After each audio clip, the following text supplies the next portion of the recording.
Hey everyone, and welcome back to another Mobalytics video. Today we're going to take a quick look at the changes coming into the game in patch 12.4 next week, and yet again there are a huge number of adjustments.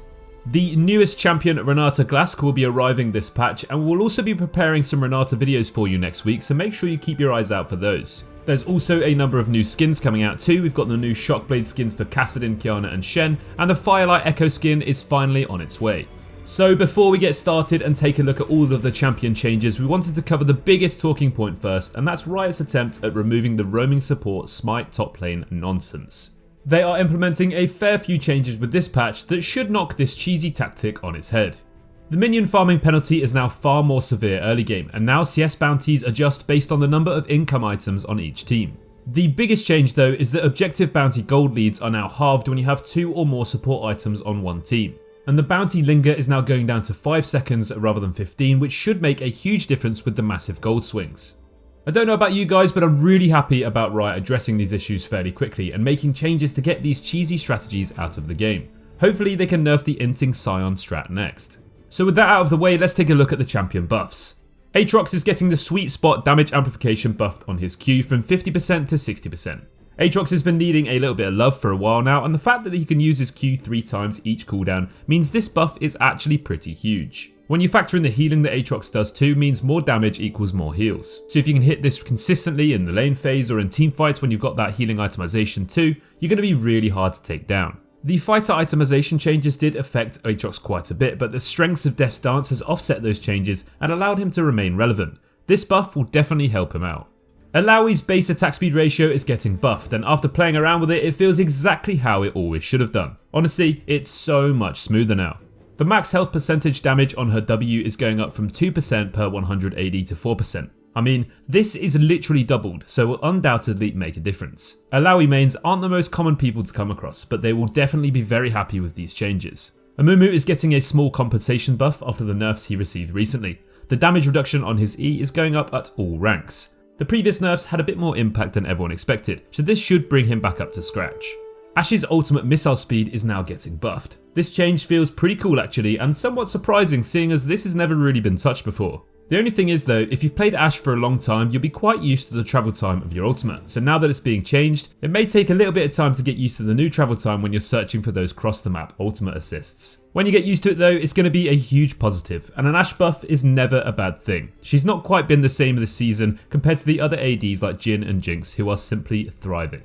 Lucian's mana cost on his Q is going down at all ranks, and this is not going to make him broken again, but it will definitely help him out. Lucian hasn't been as popular so far this season, especially when compared to the end of season 11, but those games where he is picked, he can still pop off in the right draft, especially when paired with that infamous Nami combo. Kallista's armor is getting buffed from 21 to 24, which I'm sure will please the small collection of players who play her. When you saw Kallista was getting buffed in the patch notes, I'm pretty sure you would have been expecting more from this, but it is a step in the right direction. Xayah's E crit damage multiplier is getting buffed. It's going from 0.5% to 0.75% per 1% crit chance. This is likely encouraging Xayah players to go down the traditional marksman build rather than the lethality options. It'll be interesting to see how this one pans out. Set has not quite been the same since the fighter itemization changes, as so much HP was nerfed from all of his core build. Set is getting his HP per level buff from 93 to 100, and this should definitely make a difference. Rumble is a champion who's been kind of forgotten about recently. Ever since his dominance in the Rift at the start of season 11, he's never really made a return. Riot are buffing his base armor from 31 to 36, which is actually pretty huge and should help him out in the majority of lanes. We could definitely see Rumble making a return as a great counterpick to those squishy melee AD champions in the solo lanes. And don't forget, the majority of jungle camps deal physical damage too, so it's a hefty buff here as well. For some reason, Neeko's hitbox has always been so big, and now it's finally getting brought down to normal. Neeko mains will be loving this change already. Neeko's Q additional pop damage is getting buffed too, and the cooldown on her W is being brought down at all ranks. Overall, these seem like very positive changes and should encourage a lot more people to pick her up. Neeko is not a champion who we see very often, but there are still plenty of players who know how to play her and get a lot out of her too. Finally, Nami's E nerf is also being reverted and will be back to doing more damage at all ranks. Lucian and Nami getting buffed in the same patch probably means we're going to see a lot more of those two together in the bot lane. Okay everyone, so let's move on to the champion nerfs now, and first we're going to talk about the champion receiving the most changes, and that's Zeri. Zeri's Q is changing significantly, so let's break it down for you. The uncharged right-click damage is being nerfed, but the low health multiplier is being buffed a little bit to compensate. The right-click slow duration is also being nerfed from 1.5 seconds to 1 second.